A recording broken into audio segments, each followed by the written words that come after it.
What's up, everybody? Big Herc, kicking the homie Mike. We're car fanatics, and the car culture is something we've been involved in for years. Both of us are big muscle car heads, but we also like exotics, JDM, everything you name in between. But we wanted to provide something we think is lacking in social media, and that's um, the essence of the car passion and the hobby and what you go through building a car. Crazy stories, a lot of crazy stories with different shops, and you know, um, one little build turns into a big build and all that stuff. But we want to introduce ourselves first, so I'll let Mike go first and introduce himself and kind of give you guys a little background on him. Yeah, my name is Mike Escobar. I'm from Frisco, Cali, 415. I've been into muscle cars since I was shoot. Let me blast my page real quick. I'm on YouTube, Esco Elite Mindset. Follow, like, subscribe, comment. But man, I've been in this car game since I can remember, man. And I'll tell you how I got into it, how I really got passionate about cars. Well, I grew up in the neighborhood of Mission District of San Francisco, and my parents, I don't know how we would go to the Mission on the weekend, but I see all kinds of lowriders as a kid. And I was fascinated, like, damn, look at those cars, man. They look so fucking cool. Look at these people cruising. They look so happy, and everybody just it looked like a good time. And that really sparked my interest in cars right there, was a lowriding scene. Yeah, for me, I grew up in Sacramento, and moved around a lot, but my grandfather, he collected 60s Mustangs. So, at any given time, he was always tinkering on one, and they all ran. He had a 65, a 66, a 67, a 68. Wow. And I want to say maybe 266, but he had everything from the 289 with a 3-speed. He gave me a 68 with a 6-cylinder and drum brakes all the way around. That thing was scary, man. No power steering. Damn. Yeah. So I was kind of a Ford guy out the box. I see. We didn't have any Chevys. And then he had a couple Cadillacs. So yeah, cars has always been in my blood, man. And it wasn't until I got older to where I could really appreciate that I really started getting down in the game. Yeah. That's crazy though, how we all like have a certain brand that we align with. For me, it's Chevy. And it's easy to guess why. Impala. You know what I'm saying? That's one of my favorite cars to this day, I'm one that I got away from me that I had at one point in my life before I had to go on vacation was a 63 Impala. I love the body lines. I love how long they are. I love how they cruise. So I've always been a Chevy guy, man. But my actual favorite muscle cars, I gotta say, are Camaros, because they used to be this baller homies. I was a kid. These dudes were ballers, bro, in the game. They would pull up in 67, 68 Camaros, and I used to tease them as a kid, like, look, I'm gonna give me one of those when I get old. They laugh at me. I go, those are dope. They pull up to the ball, to the rec center, play hoops. And they always pull up in their Camaros, and I fell in love with them, man, just off the bag. And I told myself, one day I'm going to have one. I don't know when, but one day I'm going to have one of those. Even though I love lowriders first. I was into the lowrider scene, hydraulics, cruising, the culture. I'm Latino, Mexican, Okay. so I was into that first. But as I got older, I'm more of a need for speed kind of guy, bro. I love power, speed and power, and I like that low. I love how muscle cars have changed over the years, evolved, how they sit low, but they have the speed and power. They have that mean look. You know what I'm saying? So I've always been a Chevy guy, but I love all brands. When was your first car show experience? Shoot. All right, let me rewind. So I think it was around 18. So 1993, I got a Cutlass Supreme. Probably when I was around 19 years old or so, I joined a car club called Uso Car Club. They were just barely blowing up out of SoCal, out of San Pedro area. They happened to open up a chapter in Frisco. We're the first chapter at the time. And I was just cruising. Simone, dude named Rich, just kind of like pulled me over, was like, yo, what's up, kid? You like to ride? Yeah. I'm opening up a chapter of Uso out here. Well, shit, I'm down, man. I just want to fit in. Let's go. So probably somewhere between 19 and 20 years old, I went to my first car show. I can't remember if it was in San Jose or San Francisco. But actually, I'm lying. Let me rewind a little bit. Sorry, I skipped over a few parts. Actually, the first car show I went to was around 16 years old. I didn't have a car yet. It was at the Santa Clara Fairgrounds. I don't know if you remember that show in San Jose. It was huge because San Jose had a huge lowriding community, super lit out here. So it was around 15 to 16 years old when I first went. I went really to hit on the girls and check out the cars because it was popping like that out here. I think my first really car show experience where I seen cars and the power as far as like the attraction with, like you said, the females and the ballers. I went to it was Black Family Day in UC Davis. This was back in like 87. And man, Too Short was popping back then. It was, who else was popping back there? Two Light Crew. It was I think NWA, but NWA wasn't even popping yet. It was Too Short was popping, and I want to say MC Shan. It was all the old school rap. Eric B. and Rakim. I remember MC Shan was from the East Coast. Mm-hmm. He was from Miami. MC Shan, and they were bumping. So me, I didn't even have a car at the time. I rode it through the homie at Davis, and they had dudes pulling in from like Oakland. I'm talking about Cadillac on Venus and Vos, 66 Mustangs, 68 Mustangs on Dayton's and white walls. And then you had the Richmond boys.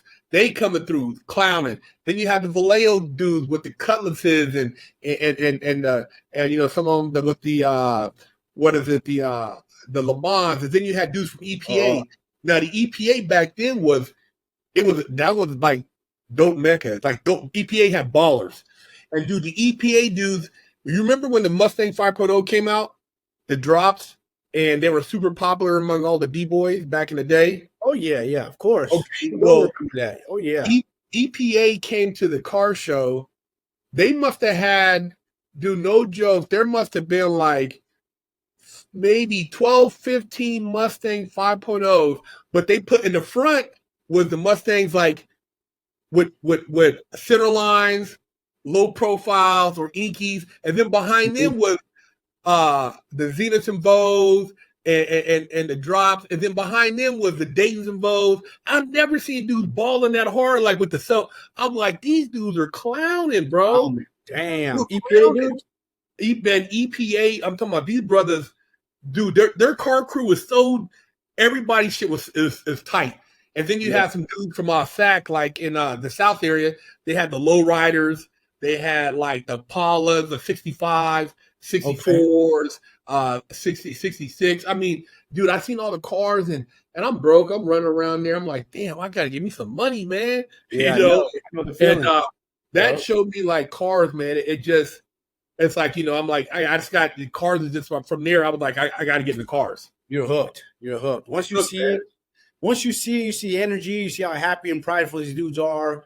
Then, of course, I'm sure you've seen the ladies with them. You're like, God damn, these dudes are just doing it, man. You can just smell it. And you're like, I want to be like these cats, man. They're doing it. This lifestyle of this car game is it's big camaraderie. And that's what I love about it. We all come together. You know what I'm saying? For the love of the car game. That's what I love. I noticed that everybody's like tight-knit family. You know what I'm saying? And I feel like it's almost missing that nowadays a little bit. I don't know if it's the same nowadays or what, but.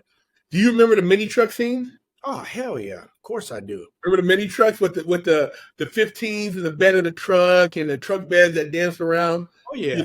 Yeah. I remember a friend of mine's cousin, he had a mini truck that was dropped. Remember when they used to cut them, make them drops? Yeah. So he took the top off. He had the whole bed done up. It was gold, and it was sitting on center lines and low profiles. And on the back, he had the chrome. Remember, they used to put your little nickname. He had Jealousy on the back.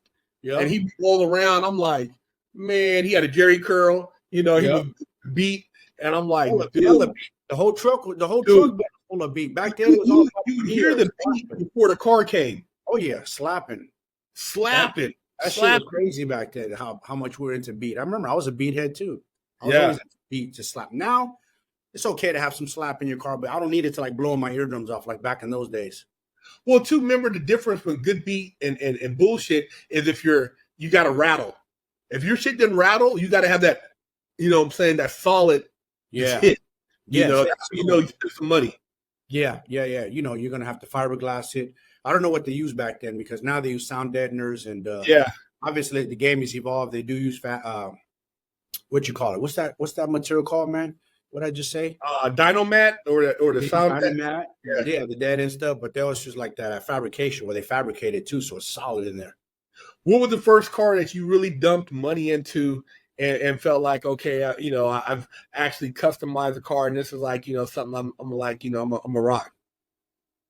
The first car, because I've had quite a few cars. I've had a Cutlass. I dumped some money. You know, I did what I could. You know, put a little. What I put like some gold roasters, triple gold ghost. Remember So those? okay, put it this way: the first car you really like. I'm not saying like how we're talking now, but like you do rims and paint. I would say the '83 Oldsmobile because I put hydraulics. I put some ghost graphics over the paint, and I put some triple gold roasters over there. Oh, and I put a velour top. Remember the velour top? Oh yeah, yeah, yeah, yeah, yeah. The little buttons, and I had little buttons that dipped. They I can't remember the process, but gold buttons around. So it looks like it's a fake convertible, basically, but it's a velour top. Okay. I was a little proud of that car. That wasn't obviously my best car, but for back then, that was that.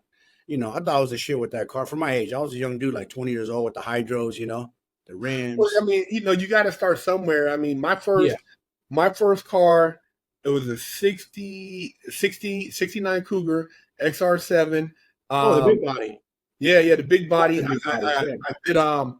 I did a paint. First, I went to get the car. I picked it up. I dropped it off. I was just gonna get the car just running good, and then I do a shift kit.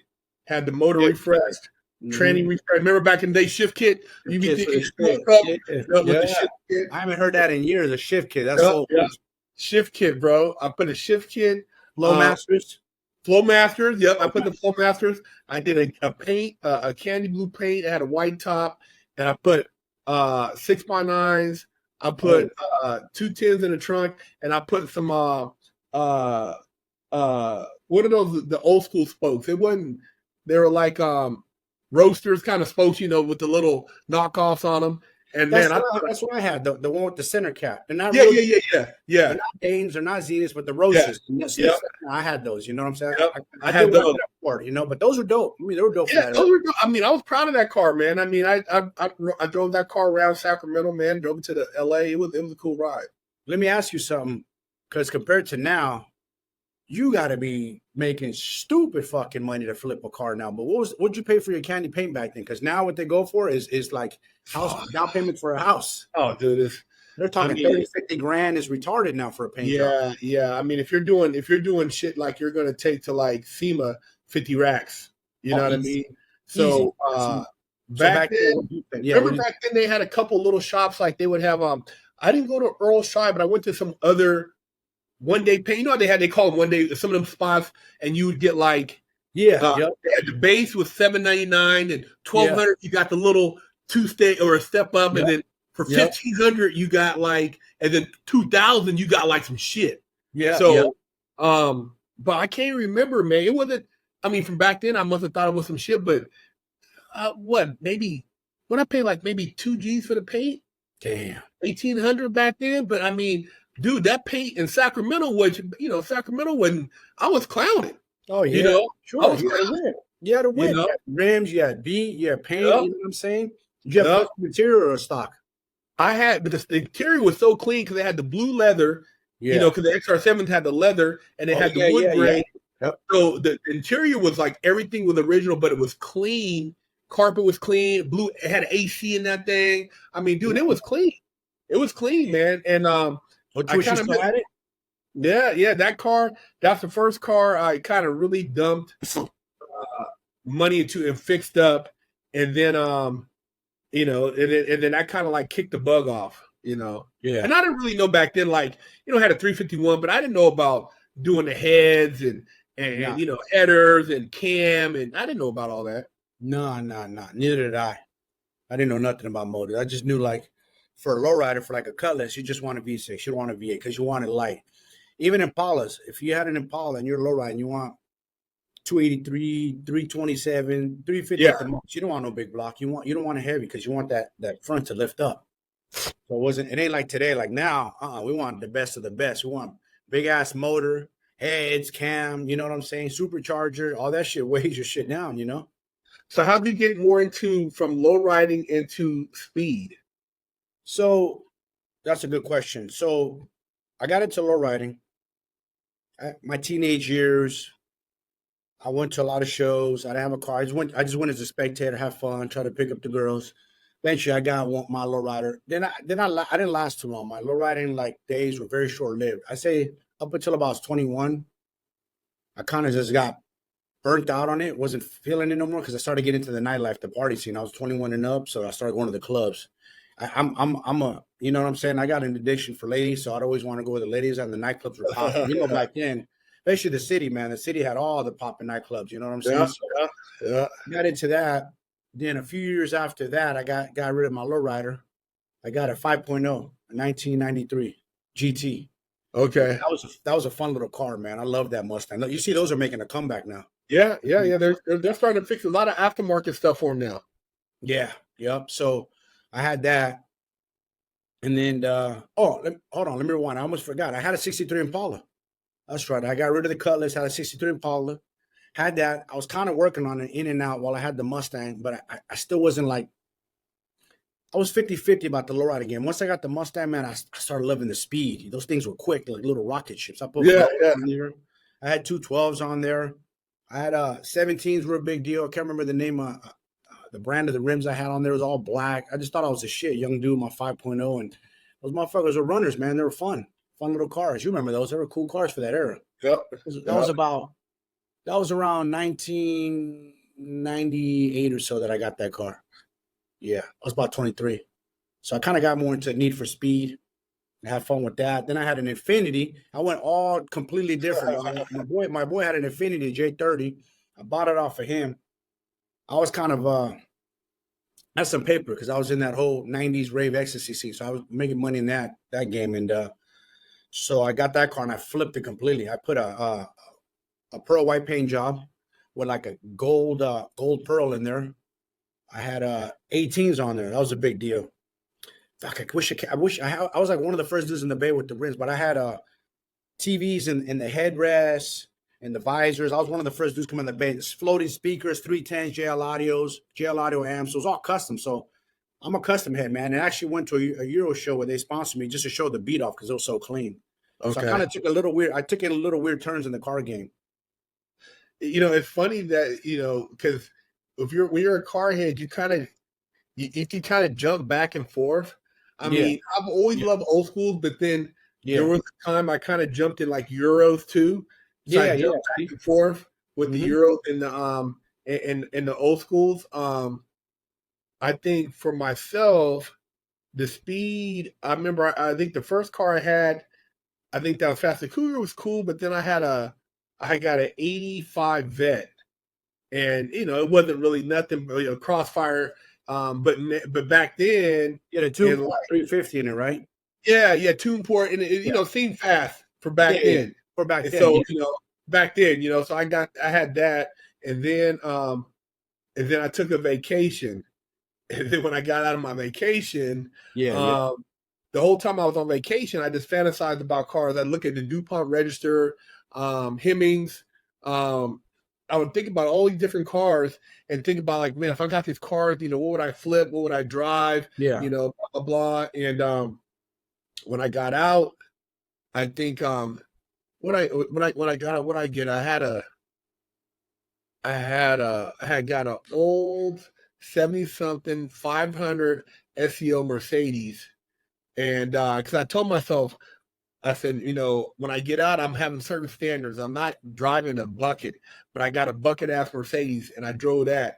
And then the homie, he was from San Jose. He had a shop. He had a Cadillac sitting at the shop, and he's like, dude, you can get my Cadillac and make payments. So I went from the Benz to the Cadillac. Okay. What kind of Cadillac was it? It was like a 90, maybe like a 92, 94 Sedan DeVille. Big mob. Yes, big mob car. Big ass mob car. Yeah. Sitting on 20s. Yep. I had that for a minute, and then I went from that to I had a 94 V6 Camaro, and then I got into flipping cars. And then I think from that Camaro, I got a you started evolving a little bit. Yeah, I started evolving, man. I started stepping my car game up. Back in was this like '09, '10? Remember Craigslist was popping. Yes, it was. Hella Remember popping. Right. Craigslist? You can get good deals. Craigslist, yup. Yeah. So Craigslist, I went on there and I got a 92, the first really nice car I want to say like maybe a 92, maybe 93, 94 S500 Benz. And once I got in there, I'm like, damn, it wasn't super expensive, but it was just for what you paid for your bang for your buck, the luxury it was just like top notch. Smooth. Oh yeah, It smooth. was smooth. So I popped one of those. And then I got a 68 Cougar, flipped that. And then I got I think for the Benz, I think I ended up getting you remember the 90, I think I had with a 91, 92 BMW 840s. Yup. Kind of a weird body Pop type. I pop do. up pop up headlights. It's Yeah. kind of sleek. I Sleep. have one That's of right. those. And Yup. then yeah, I just started popping cars, man. But in the back of my mind, I always liked once I drove something kind of fast, I always had a need to get back to a fast car. So I always try to have something fast in Yeah. my my little collection. Yeah. Because again, you got a need for speed too, man. We both got that. Like we got. What was the fastest car that you say that you had thus far that you're like, damn, you know what I mean? Like you compare all your other cars to, Currently, or like going back like between the cars. Like for myself, once I drove, I had a '04 E55 Mercedes AMG, and that thing was a beast. It was. I mean, it's probably like 500 something horsepower with the pulley setup, but it was quick. It had instant torque, and that car it handled, and it was a sleeper. It looked like a grocery getter, but it was fast. yeah. Did it have so it was the AMG, right? AMG was supercharged, Oh, I was gonna and say that's yeah, why. Them things for supercharged. that era, for that era, they're killing everybody. They're Yeah, quick. yeah. That car, I mean, it looks like a regular car, four door, but dude, you get on it, and like when I went to look at the car, the guy took me for a ride, and I was like, oh shit, and that right there, it hooked me. Yeah. For me, it took me a while, man, to get into something for speed because when I got out on vacation, eventually I got me a truck, an Avalanche. So I was a truck guy. Not that I was a truck guy, but I liked this app. For some reason, I wanted an Avalanche. I don't know. I loved it. I don't know what got in my head about it. I enjoyed it. Probably because I knew I'd be going to the lake. I was kind of a lake rat. I had a lot of boys with boats and lake, and we always go to the lake. And I knew someday maybe I'd have a boat, which I did. That's a whole nother story. But eventually I had a power boat. So I was in that game for a little bit. Again, all pumped up, power boat on a Havasu Delta. So again, it's taking weird turns. But my fastest car up to date currently, I haven't had it back yet. I would say when I get it back, it's probably the 69 Camaro, but currently it's my Z01, my 2013 Z, because I pumped that thing up to, I'm currently making close to 800, over 800 to the real wheels on E85. So Okay. that thing's a monster. Actually, I jumped because before I had the Benz, I had a Porsche 911 flat nose that was based on a 912 Porsche, and that thing had a 383 stroker in it. And dude, the Snappy, torque that car, snappy little motor. oh man, Snappy. dude. I mean, in first gear, dude, I would eat up Lambos, Corvettes. I mean, it was so light, and I would drop the clutch, and that thing was like, dude, I like see ya, I'll be gone. Gone. I mean, it was quick, What kind of gears did you have in the rear end? Well, you know what? I can't. I don't know what was in there because I bought the car and I got it running. It needed some work, but it had a 915 tranny in it, and that tranny it couldn't hold the torque, so I blew the tranny out like twice, and then that made me sell the car. And it kind of had some.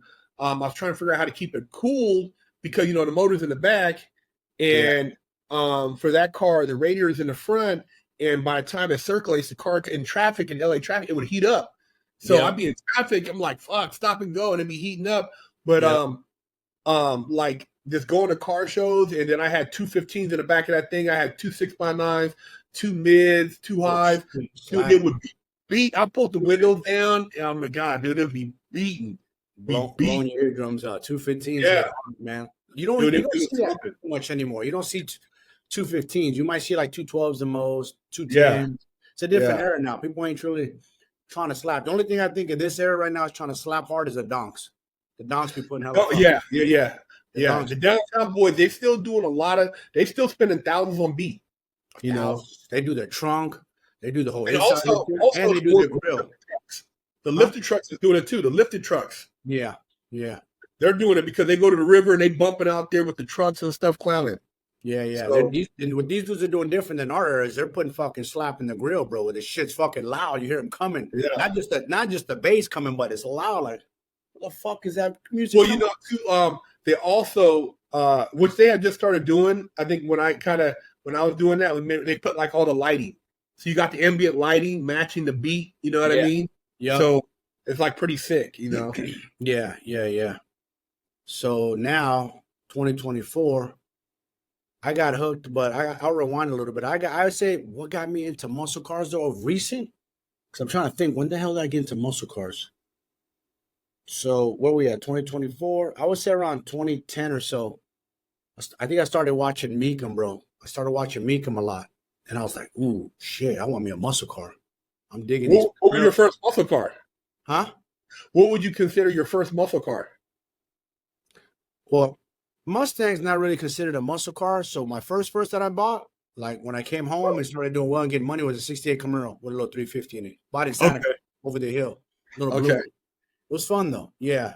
And again, I got inspired by like watching Mika, man, watching those goddamn auctions. I was like, ooh, I need me one of those. And then I started seeing more and more muscle cars and hearing about meetups. And I was like, yeah, I want to go to these things, man. You know, so, and I was, like I said, from a kid, I was visioning that I wanted a Camaro. But it got away from me for so many years until I started like watching Meekum, and it kind of re-inspired me. Like, ooh, shit, I like this, you know. I think for me, you know, living in SoCal and seeing the car scene out there. I mean, there's so many different ranges. I mean, you have, you know, you got Porsches, which is people. That's a whole nother genre. Then you have supercars. Then you have the muscle car scene. You have the, you know, hypercar scene, but. Let me see. What can I think? I think it might have been like I went to Barrett Jackson the first time and I was blown away. So where were you living at when you came home from vacation? I was living down in I was in LA in the Valley. So like the North Hollywood area. Okay. And the thing about LA is like the car culture is so big. Yeah. I mean, like, dude, you pull up in a gas station and you got some, hey man, I mean, dude, people be getting at you, bro. What you got up in there? Blah, blah, blah, blah, blah. I mean, it's just very fanatical. People treat their cars are like extensions of your personality. Oh, yeah, 100%. You know, that's what my wife says. She says, you're meant to be in the muscle car scene. You look like fuck. You always get teased. You look like Vin Diesel and muscle cars. And I just love muscle cars. I was a kid, you know. But again, I have a soft spot for lowriders. But for me, I can't do the low and slow thing. I got to do low and fast. It's not. I like power. I like horsepower. I like to feel that torque. And again, it's different. It's like you know, when we go to a quarantine cruise, and you see all the different cars, and when you hear those cars driving by, you're standing there like the rumble of the sound.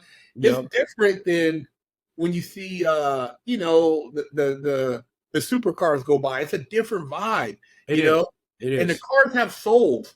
Like when you take your if you had a Ford Galaxy and you put air ride with a 427 in it, and you got you got a you know whatever transmission in it, you know, it's like you got the way you did your car. Then you got a guy over here with a C10 truck that's got an LS in it. I mean, everybody has their own little kind of like how they did their car, you know. Yeah, everybody has their spin on it, which is cool. Everybody has their own vision, their own spin.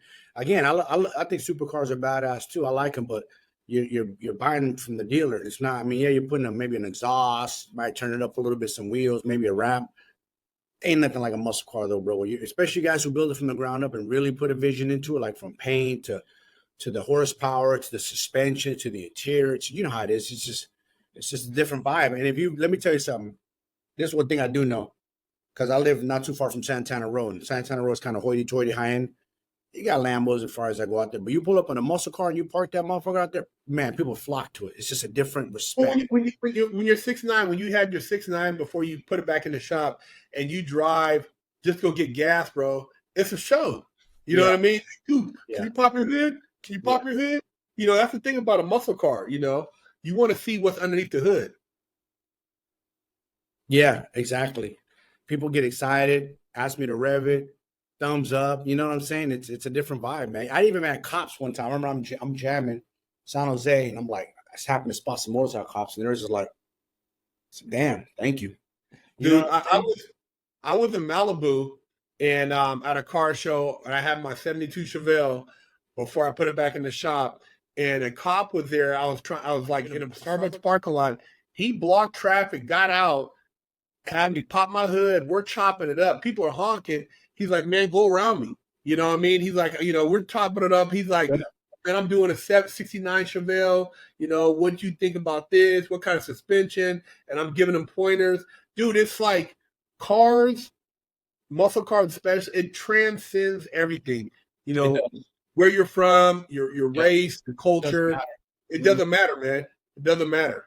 I mean, look, man, look where we first met up was well, I first did the first interview with you on your other channel, and then we went to the quarantine cruise. It was all walks of life, everything Yeah. you can think of. There's no, what religion are you? What race are you? Where are you from? There's none of that. Everybody's there for the love of the game, bro. We showed up deep. We showed up, showed out. And everybody was from everywhere. I mean, fuck, I don't know if Kevin Hart showed up to that one. Kevin Hart's part of that community. Kevin Hart's a big time celebrity. That says a lot. Like, we got celebrities in our community. That love the game. You know what I'm saying? That Yeah. says a lot right there. Yeah, there's a lot. I mean, I've been going. The last one I went to was probably 2 months ago. But dude, what's so cool is that there's no animosity. Everybody's having a good time. It's a Yep. family atmosphere. You meet a lot of cool people from all over, and when you talk to these guys and it makes me feel better about my build because I talk to guys and are like, man, I've been working on this for 5 years. I've been working on this for 6 years. Very few people have got their car done in like 18 months. No, it's rare. No, I got lucky the first time. So I got my Camaro. I bought my '69 Camaro. I bought it from Cabot. I think that's how you say it. Cabot, Cabot, Arkansas, dog. I went all the way to Arkansas, a little bit outside of Little Rock. It was weird going out there, bro. Let me tell you something. I've been out of state, but Arkansas was weird. So I bought my car out there, had to ship back to Cali, rode around with it for like a day or so. Motor was no good. I didn't vet it correctly. I'm so stupid. The dude was, when he was showing me the car, he wasn't giving the gas really. So I didn't hear the knock. So when we got it back, Oh, I immediately put in the shop in Sacramento. Now I had already paid him, so it's too late to do anything. So I said, you know what? Fuck it. I had some bread. So I was like, all right, I told the dude out in Sacramento, Gearhead Garage. I was like, my boy Jason, I say, man, let's fix this thing up. Let's put some wheels on it, get rid of the stocks. Let's put some let's build up the motor. Let's do some little bit of things and just freshen it up. So I freshened it up a little bit. And he did it quick. And it turned into freshen it up to like little entry SEMA build, which I made it to SEMA like in about a year or some change. It was quick. Got it painted fast. We got some interior in there pretty cool. Did the motor, did it up quick. I mean, it was fast the way we put it together. I got lucky, but it wasn't all the way done, but it was done just enough so I could be in the ARC audio booth at SEMA. So I got to display that SEMA outside on the ARC audio booth, which was pretty cool. what year was that? Oh, hold on, let me think back. 10 years. So it would be 2014. Oh shit! Okay, yeah, you've been going to SEMA for a minute then. Mm-hmm. Yeah, so 2014. I had gone to SEMA a few years before that. That's what inspired me. When I went to SEMA and I saw the builds there, I go, that took me to the next level. Like, that's what I want. Pro Turn. I like these cars the way they're built because there was nothing around here like that. So SEMA, said, SEMA it kind of jades you because once you see SEMA shit, you're dude. like, man, you're like, it's hard to not do like go over the top on anything. You know what I mean? Because you start looking at SEMA, you look at like control arms, you look at brake kits, you look at you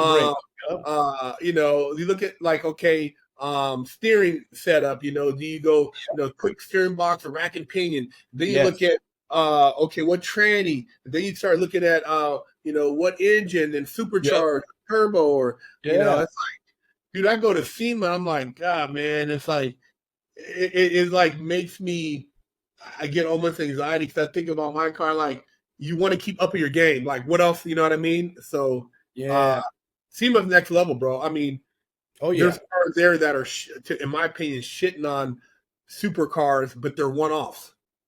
Yeah, I met.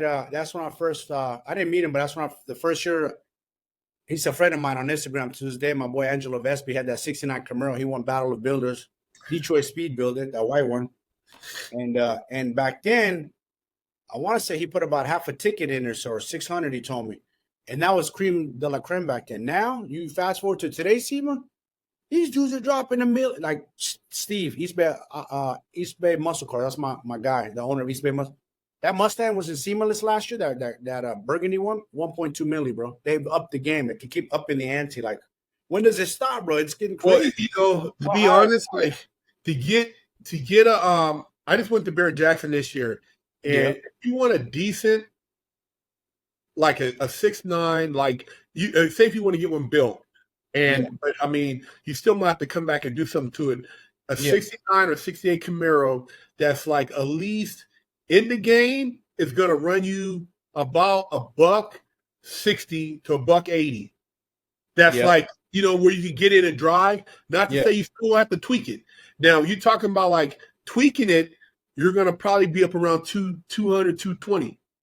And then you talking about supercharging, you're going to look at like 250 to 3. You know what I mean? It starts, it's just the game. It just keeps going. And then depending on what car, I mean, you have a Chevy is Corvette. You got, the Camaros and you got the Chevelles. And depending on which way you go, depends on, because the platform, it depends on what your budget is. Because everything's, and then if you go custom chassis, that adds, a whole nother level of the game. Yeah. So are you custom chassis? You have a Chevelle you're building, right? Right now you're finishing Chevelle, I have the 72. It's a 72 with a 70 front clip. But my chassis, I got I bought one of those aftermarket kits from Summit and it had a block. So I got like reinforced frame. I have a cross member welded in there. Okay. 4-link. I did all new body bushings, and I'm also running E85 flex fuel. Okay. So my goal is like I'm like you, bro. I'm just so stressed. My goal is to have the car home by my birthday in May, and I've been working on that car it's been in the shop for the last 4 years. Don't feel bad. I'm going on 7+. It's crazy. Some of it, I wouldn't say my fault, but some of it was like I kind of lost interest and wasn't pushing it. I was just kind of just dead space, just sitting there. I knew the owner and I was bringing him hella business, so he wasn't sweating me to do anything to it. And I think he was using my car as a showpiece, as a selling piece. Like, look at this car I'm building, because I went in there just to get a supercharger. After SEMA, I wanted to upgrade a little more. I was like, man, I want to come correct. I wanted a supercharger, but to do a supercharger to a big block requires a shit ton of work, and I didn't know this. I could have just said, fuck that big block, put a supercharged LS with it, motor, and been done and been like everybody else. But nope, he talked me into supercharger. Then you got to do intake manifold. Then you got to do custom fuel lines. Then you got to I do the bottom end of the motor. Then we got to get a stronger tranny. Then it went from, I wasn't even mini tub. Then I mini tubbed it, Detroit Speed, front and back, got rid of all the stock Hotchkiss and stock subframe and DSC, front and back, got rid of the bigger brakes. I mean, dude, you know how it is. It's non-fucking stop, man. It never ends. It's never ending.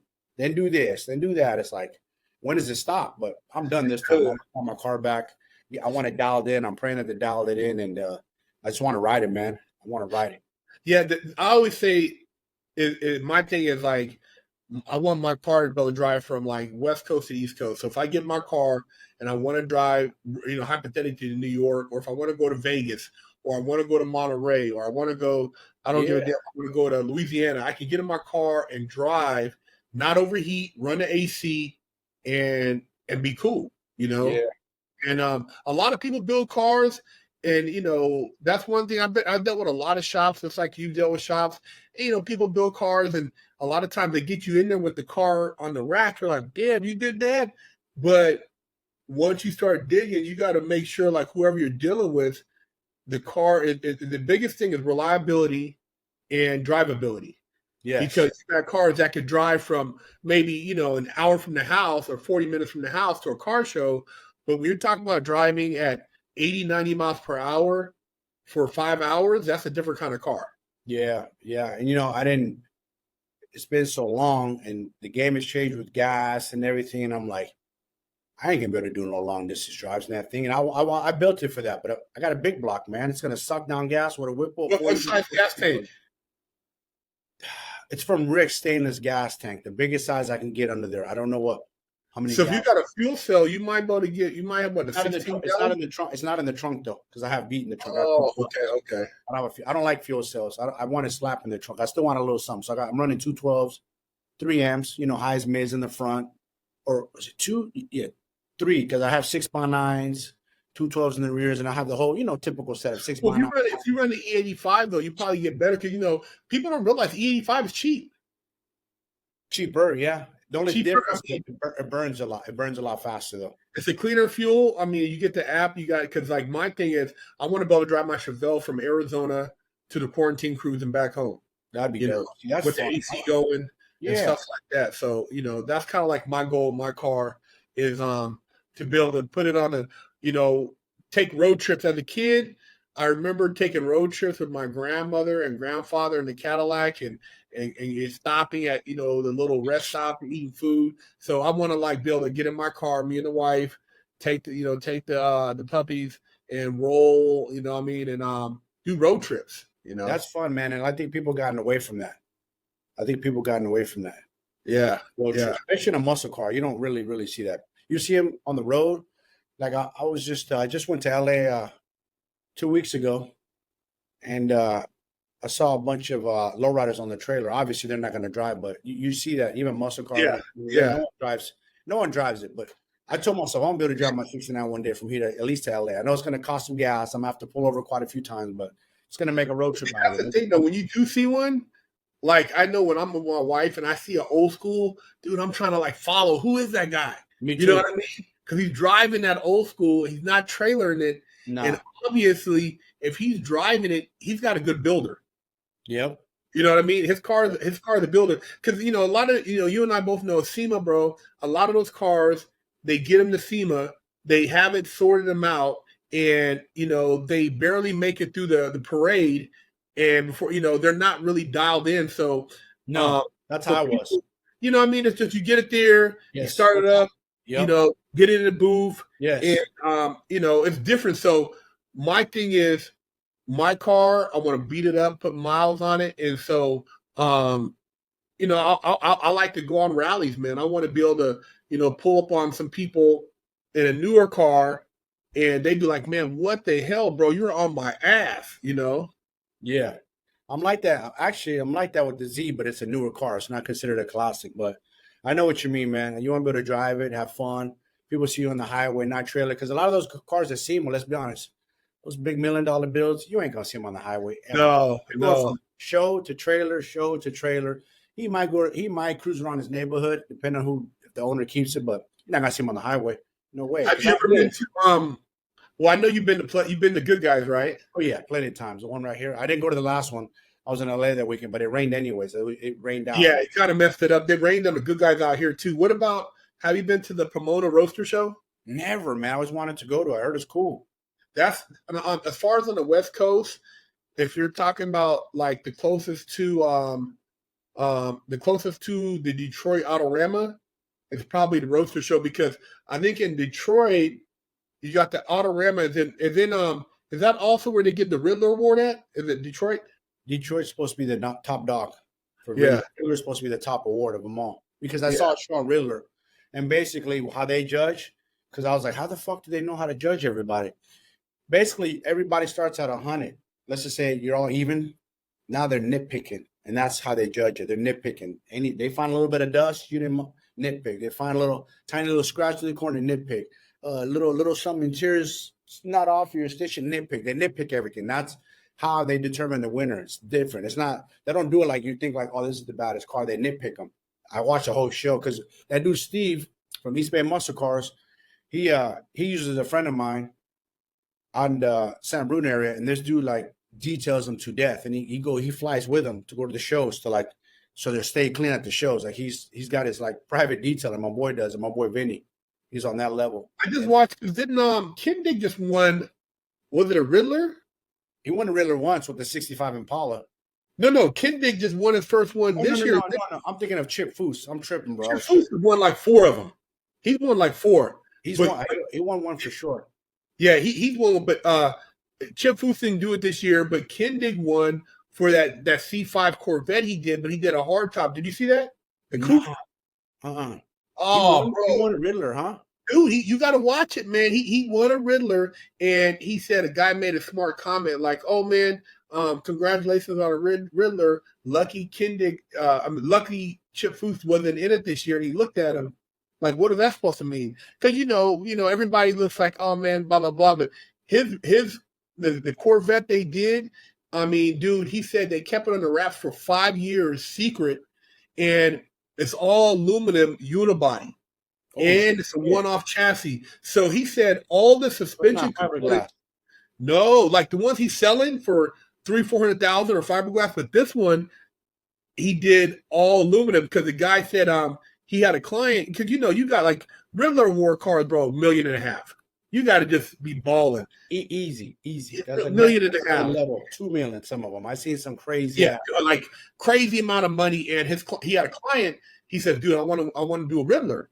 And he's like, "Really?" And Ken Dick's like, "Okay." And he's like, "What do you think?" And he says, "I want to build this Corvette, blah, blah, blah." And he says, "Yeah, but nobody's won a Riddler with a fiberglass car." He says, "It's not going to be fiberglass." Ooh. And so they built an aluminum body coupe. And he said the suspension components are mounted to the engine chassis. So the oil pan, the control arms come off the oil pan. Oh, wow. Dude, you can't see nothing. It's all hidden. He said there's no front belt drive. It's reverse. So the water pump, the power steering is, and I think there's only one little belt. Everything else is electric. Cool. What you mean electric? Like the motor? So electric water pump, electric power steering pump, electric. So when the car runs, it's very minimal pulleys on the belt.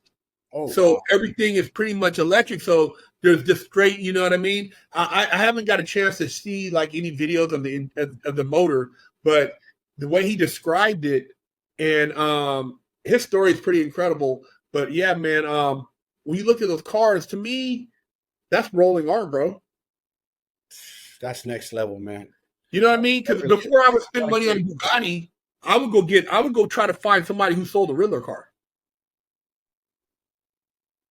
You're right. Because, I mean, they're spending as much money on a Riddler car what a Bugatti costs. What a Bugatti's going for, like $2-3 million right now? $2-3 million. I mean, but like you said, it's a rich guy's car. It's a different type of uber rich. Like the guy who's doing a Riddler, he probably had the Ferrari in his collection. But at heart, yeah. He's a car guy because only a car guy would understand a 5-year bill that costs over $1 million. Yeah. It takes a lot of patience. We got to be ready. This is a long term. This is a marathon. This isn't going to happen right away, no matter how much money you throw at it, because there's so many. One thing I learned about these cars and these SEMA builds, and when you're trying to go on that level, like again, my buddy Steve from East Bay Muscle Cars, he competed in that Barrett Jackson Cup to try to win an award over there. He didn't win it. I forgot which car won, but he told me, and this is what's crazy, bro. Like, if you want one-off shit, I have to experiment. I can't get it right because there's no skim, there's no blueprint, there's no nothing. The blueprint I'm doing as we go, and sometimes I have to go back and redo it, and that costs a lot of time and labor, and the customer has to pay for that. He's like, I'm not coming out of pocket for that. That's the level of car you want. You have to accept the fact that I might have to redo that same thing 5 times to get it right, and that's crazy. And that's next level. You got to have deep pockets to do that kind of stuff. Well, it's too, like you said, your Camaro, right? And you said you had Hoskins and, these aftermarket parts on, and then you went with Detroit Speed, and, that changed the ergonomics of the car. So now you got to change other aspects of the car to match that. But what's cool about the custom car world is that you have all these different vendors, and it's like putting together a Lego set, because you take this guy's chassis or maybe this guy's front end and you add these steering components, or you get somebody who has their own proprietary steering, their whole setup, like a like a roaster shop or Art Morrison or a Schwartz Performance, and they got everything there, and you just drop the engine and the tranny in there, and the car is done, as far as chassis. And then you got people who take the old chassis and they add stuff to make it perform like a new chassis. So Yep. it's like there's so many different ways, and some people are like, that's what I'm saying. Like when you're in the world we're in, and you start talking about building cars and adding components, bro, it's like you go to SEMA, there's vendors like, you never heard, I mean, all kind of crazy stuff, man. You can just go off, you can go off the chains, man. Yeah, you could. You could. I always say if I won the Powerball, bro, oh my goodness, what would I do? I'd for sure find me some land. I'd for sure give me a warehouse, and I'm filling that warehouse up with muscle. I'm probably So gonna buy mostly built, probably not be building some, but I'm sure along the way I'll be like, you know what? Let's build one. Let's build one off. Let me see what I can build. So what is that? What are we looking at as far as um and I know you can't tell me exact dates, but what are we looking at as far as timeline to get your Camaro home? Well, this I do know. My dash is finally done. The gauges just came in. So the trunk, the system's all in. So basically they got us just slap everything back together. And where we coming into April? I'm guessing I might be somewhere. When's your birthday? May 10th? I might be close to you. I might be somewhere before, close to you. We're close. See, here's the thing is, I traded a '69 Camaro or signed it over to the owner of the shop to finish that car. So my car's taking up a spot. They're not making no money. Basically, it's a clean slate. So they got urgency. They got to get that slot Yeah. back to make money. So, but the guy who's kind of managing the projects, my boy, he's making sure like he's not glazing over anything. Like I told him, please don't glaze over it because I've already waited this long. I want to make sure I'm leaving there dialed in. I don't want, here's your car back and just leave. No, I want dialed in. So I'm close. So now they're going to do my dash. I fixed all the little speakers. I had to get a new deck, just little knickknack stuff, new 6x9s. So everything's in. So it's like this is the most complete I've seen it since I've had it in there. So are they finishing up the wiring right now? I believe the wiring is done. They have to do the dash though. That's next. That shouldn't take too long. The gauges. Okay. Because I know like the wiring is done, but they still got to finish like wiring everything to where to fire it up, like connecting the AC, connecting Oh yeah, all yeah, the electronics and all that stuff, and yeah. Got to do that. So that's kind of where I'm at. I'm at the getting the electronics done, and then what the exhaust system, which is pretty easy once it's on the ground, and then just tuning from there, just getting the car tuned. Yeah, and it's always the end is the most tedious shit because you got to go through all like troubleshooting, because I want them to troubleshoot. I want them to beat on it. I want them to beat on the dyno. I told the dudes I want you to drive it up and down the highway. I want to make sure she's good. If something breaks, I want it to break on you guys, not on me. Yeah. I want them to come out of pocket.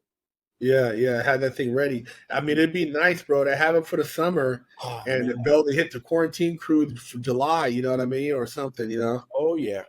Yeah, man, that'd be dope. That'd be a little dream come true, like a little small goal, not a dream come true, but like something to be out there with that. I envisioned that. I took my ZL1, that was fun, but I'm like, I would love to have my 69 Camaro here. It's just like you said, when I go as a spectator, I'm like, man, I wish I had my car, man, because it's different, It's just different. It's the love of the game, Is there a fantasy, like, if you could pick top three, I mean, outside of your Camaro, I know that's your baby, but if you had three cars that you can pick that you would want to pro tour, I mean, like you said, money's not really the object. You're balling, you're doing your thing, and you got like a vision in your mind, and you're looking at cars here and there. What would be your top three cars that you would want to build with your own flavor to them? That's a good one because I'm also a Mopar guy. I like the Mopars. 68 Charger. Now, would you go speed core? What you mean? Dude, I would, when you said Mopar, yeah, I would get in line at speed core. Now, speed core, those are the guys that are seen. Remember, they built the carbon fiber 68, 69 Chargers? Yes. With 1,000 horsepower for Kevin Hart? Yeah. They're on my list of when I get my money right, I'm going to put down a deposit with those guys. Yeah. 70 or 71 CUDA. Maybe more like a 70 CUDA because it reminds me of the 69 Camaro, the body. Just a little short. Yeah. I already know what kind of motor. I would do like instead of, the 426 Hemi, I would do a 526 Hemi with a fucking supercharger. Big block supercharger, baby. So I got that in mind. So those two. And what would be my third? My third. '61 Impala, low rod, baby, supercharged LT4, some shit like that. Sitting low Okay. with 22s. What chassis? With that one, Yeah. Would you that's go Art Morrison or would you go Roadster Shop or would you go? Art Morrison. Okay. Roaster Shop's a little extreme. It's cool and all, but I would do more Art Morrison. Now, did you see what Roadster Shop did for Joe Rogan's Oh yeah, Camaro? oh yeah. Oh, you mean his Camaro and his Cuda? Both Oh of those man, things nasty. vicious, vicious, bro. I love I that he's think a car. I love that he's a muscle car guy, and he speaks on it highly. Like he loves his muscle car, bro. He brags about not brags like oh look at me, but he brags like how much joy and passion it brings him. well, he's a driver though. He likes to drive. Mm-hmm. So when you talk about muscle car, you're talking about analog. You're talking about like no traction control, no ABS. Raw, Yep. just brute. You got to build. You're it's a brute, man. It's You a brute. know. Even as a Porsche, like some kind of old school Porsche, that's a brute. He talks about it. Yeah, yeah. He's definitely he's a real car guy. I mean, I Yes. respect Joe Rogan for that. Yes, he is. He ain't no faker. He doesn't go and I'm gonna just buy it built and just he knows his shit too. He knows exactly. He explained it on his show exactly what's under the hood, exactly what's suspension and everything. Like he broke it down. Like, hey, he's a true car guy. He knows his shit. He's not some rich guy who just I see a nice car, like I'm just gonna buy it. Doesn't know the specs or nothing. He knows all the specs to it. Yeah. He's in, I've heard him on a couple of interviews, and he's had some pretty. Steve Strope, I think, did a car for him, and a couple Yeah, other. old school Steve Strope. Yep. Yeah. He did. He did a Cuda Well, originally. actually, with a Steve Strope or with a Troy Trepagna. The Troy Trepagna did a car for him. I know he had a couple of old school builders, but he's built some sick shit. Cause remember he had the Cuda Sick Fish. Yeah. And then he lost it. Then he like Then he got it back. And Roaster Shop redid it. Yep. He bought it. He found it, bought it back, and Roaster Shop. Yeah. I don't know if it was Steve Strope. I think it was. I seen that show, man. I don't know why I can't remember. He was. I want to say I can't remember either who did it the first time, but Roaster Shop did it the second time, and it's a monster now. Monster. You can hear it. There's a video on YouTube. Even I reposted the video on he showed it on his Joe Rogan show when they were driving it, the Roaster Shop doing it. Man, it sounded nasty. Oh, and then you had Joey Diaz like, that's what motherfucking American muscles about. Yeah. Fuck a Prius. I was like, oh, that's my guy. He's like, fuck all American right there. And that got me juiced. Like I just started bitching. I can't wait to get in my 69 Camaro because I'm gonna open. I know. I flashed back to when I did have my Chevelle home, and this guy in LA, you always get people when you got a car that looks like something, people try to want to race you. And I remember this guy pulled up in the damn bike lane, and he was in the Porsche Cayman, and I'm in the Chevelle, and I'm like, this dude, man. I said he looked at me like he's gonna cut me off when the light turns green. So I smashed on him, and he's like, and there's a car parked up here, so he had to get behind me. Then he tried to go around, and I'm just like, I wasn't even getting on it, and I had the supercharger on there, and then he tried to get up, and I just, and he's like, what the hell? Then we got to the next light. He's like, dude, what's up in there, man? What's up with that car? Because, they see an old-ass car. They don't know what you're working with. Nah, man. Nope, they don't know. We're different era, man. We're different kills. Like I said, when I get mine back, I'm hoping. I don't know if I'm going to keep it there, but I just want to see on the dyno 1,000 horsepower to the rear wheels. I'll be happy with that. Just show me.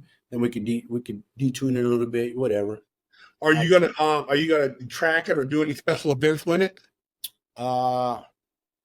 That's a good question. I always vision going to Laguna, but they be hating on the noise. I got Black Widows, bro. I think that thing won't pass the noise. What you call the decibels? It won't pass because they're very strict up there in Laguna. Oh, Laguna, are they during because they have the vintage racing up there? And those cars are loud as shit. Yeah, they're trying to get rid of it, bro. Those snobby rich neighbors are pissed. Because there's a video circulating, man, that got me juiced. It was a 69 Camaro on the track. And, bro, I don't know who this dude was. He was hanging with a Ferrari. Like he wasn't beating him, but he was all over him. Like, whoa, this dude's a fucking driver with a 69 Camaro red one. Sick. Dude, that bar. It wasn't Big Red, was it? No, it wasn't Big Red. Yeah, because Big Red has smashed a lot of people. Oh, he smashed him, especially at Silver State in Nevada. Yep. That's what I want to do. So I built the Chevelle to do Silver State. So my transmission, I got a 4L 4L60E, but I did billet gearing. because I Yeah. wanted to do that event, and that's on my bucket list is to get that little badge that you did the 100. You know, you averaged 100 miles per hour for 100 miles. That's dope. That's dope. I want to Yeah. do something like that. One of my like goals is to do is the Mojave Mile. I want to be part of the 200 club. You get a Oh, you yeah. can do it in a mile or in a mile and a half. I'd probably pick a mile and a half, but I got the cage. I got the horsepower. I don't know about the aerodynamics. Can it break 200? I don't know. I mean, he broke 250, I believe, with his car. I got the horsepower to push me over 200. Do you think you would have to have like some serious downforce on the back at a wing You know, I don't. That's a very because of the lift? You know, because I think when Big Red did it, didn't they add a big wing in the back to kind he of give it did. the Yeah, downforce? he did. He had a big wing, and eventually, for many years, I followed Big Red. I don't personally know him, but we've met. I see him. I think he still follows my car page. I follow him. And for a long time, he was anti supercharger. He was anti this big block. His engine builder was old school. We'll beat him on just pure power. But eventually, he crossed over and went with that big ass, not a supercharger. What's the other? A pro charger, that monster one that sits in the Oh middle. yeah. That's when he was really killing everybody. That's when he got to 250. There's no way doing the all motor. He needed that charger, that extra boost. As far as aftermarket tuners, what when you think of aftermarket tuner, who's the first person that comes to mind? Aftermarket what? Tuner, Tuner. like a tuner. Oh, aftermarket tuner. Who's my first person to come to mind? I'll tell you who mine is. Right. Aftermarket tuner. Hennessy. Yeah, he's legit. He gets hated on a lot, but that dude is killing the game. That Yeah, dude, I almost took my Z01 to him. I almost had it shipped out to Texas. Because remember when he was doing the CTSVs, the ZL1s. He has the Exorcist. Remember? Yep, 1,000 horsepower. I think I don't know if it's 1,000 to the motor, the tires, but it's nasty. Yeah, He's still the game. Glass is good, and he built his own car. He built his own. Yeah. The Venom, the F5, and he did initially. He had another car before that, but yeah, he has that F5 that's right now. It just set a lap record at the what do you call it? Circuit of America, that track out in Texas. Yeah. He just set a lap record. He broke like 275 or 276. He was bragging about he can beat a Bugatti or some shit. Yeah, that car is. I mean, dude, he's got it dialed in, man. Yeah, he does. He's got it dialed in. I don't know why they didn't cross my mind. Hennessy, he's killing the game. He knows a lot of hate, knows a lot of rumors that back then he was taking people's money, not doing the work, and this and that. But I don't know. He never went to jail. He never got in prison. So obviously, and somebody told me they had a car with him, and they said it blew up the motor, and he actually replaced everything and gave him a temporary while they were fixing that car. So I haven't heard any dirt about him. I mean, as far as it seems like he keeps his word. Yeah. When I was told that, I'm like, well, if he's doing dirty, and he's taking people's money and not doing the work, he's gonna get busted. That one way or another, nothing ever happened to him. I mean, he's killing the game. People are still going to him. He's still building cars. But again, I was close to sending my Camaro out to him too, to turn on my Z01, because I was like, I like what this dude does. He's a nut with the horsepower. Yeah, he's definitely at the top of my list when I could think of like cars I want to have built, like especially modern muscle. He has that game down. Yes, he does. Well, shit, man, we gotta. Who else is a good tuner? I'm trying to think. You got me off guard on that one. Who else do I know is a good tuner? I'm blank. Damn. You got Hennessy. You got Why am I drawing a blank on this as far as tuners go? Most of the tuners now, you see like a lot of Euro cars. Yeah. American cars, usually you have builders. I mean, you got a late model racecraft. Okay. They're doing a lot of big stuff with the ZR1s. They're doing, 1,500 horsepower packages, 2,000 horsepower. And then what's his name? You have the first one is a Carvo. They do the Vipers. You know what I'm talking about? Those guys out of Texas or Colorado. They're killing it. They got the Calvo or something like that. I heard about it. They're doing a Viper 2,500 3,000 horsepower Vipers. It's insane. And the game is insane. You have there's one other one too. What's his name? Uh they do a lot of superchargers. I forgot the name of them, but they're a lot of these guys go to the Texas Mile. Yeah. Exactly. TK2000, yeah, they do a lot of I'm drawing a blank right now too. There's a couple other tuners like I follow that build some really sick shit because like you said, at the end of the day, if somebody who could build like a good car is somebody who built it like 3 or 4 years ago, and the car has at least 5,000 miles, that means they've been driving it. But when you see a car and it's like 5-year build, 6-year build, and only has 1,200 miles, it ain't been tested. Mm-mm.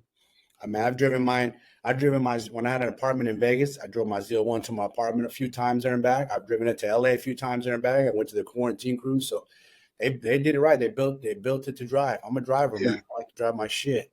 Yeah, that's what it's all about.